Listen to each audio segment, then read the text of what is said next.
What's up, YouTube? Welcome back. We are here with another project car. It's a 1972 C20 with the 402 big block in it. I got this truck, a steal of a deal, with a running motor, running transmission, full of rust though. It is a rust bucket, but that's okay. I'm not really worried about too much of the rust. I think it looks kind of cool. My kids call it rusty. They love it. First got the truck, I tore it down, found a whole bunch of already upgraded parts.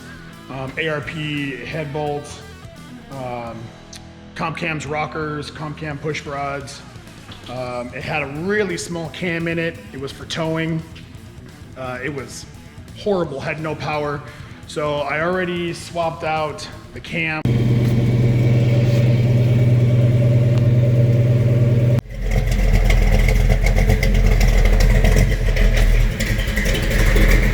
We do have some big plans for this truck. We're gonna see what we can get out of this 402 big block. I did not expect it to be running so good, and it's running great right now, but we're gonna do some upgrades to it, and then eventually we might swap out a different motor. We're gonna be going with the Sniper, the Holley Sniper EFI. We're gonna put a new Y-end stealth intake on it, because that stock intake has gotta be like 60 to 70 pounds. It's insanely heavy. We're also gonna go with the Sniper EFI Hyper Spark distributor, coil pack, and ignition box. We're also going with the full fuel system, and we're gonna throw some Headman long tube headers on it just to get it that real aggressive sound. This isn't my daily driver, so I'm not too worried about the noise. All right, enough talking about it. Let's get to work.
So the old coolant temperature sensor fits in here fine. And when you put the new coolant temperature sensor, it doesn't. This is out of the Sniper EFI kit. It comes with the kit. This one does not fit. So we had to get an adapter. And the adapter, I'll take this piece out. The new adapter will screw in, and then that'll screw in, it'll be fine. The new widened intake comes with different passages that you can use for your installation depending on what you're putting it on. And the original installation had a coolant hose coming from the top of the water pump into the intake. I'm basically bypassing that, taking that out. And then I had another hose that came from the top over to the side of the radiator. So what I'm doing is I'm just routing it from the radiator to the top of the water pump instead of the top of the intake manifold, and then I'm closing all three of these passages up. Summit Racing has these adapters. 921006-2. It's a pipe plug SS, half-inch NPT, comes with 2 of them. So I had 2 of them to put in these 2, but I had to buy 2 more, one to put here, then I'll just have a spare. And this is what they look like. So I'll just put a little bit of sealant on there and I'll stick it in there. We should be good to go.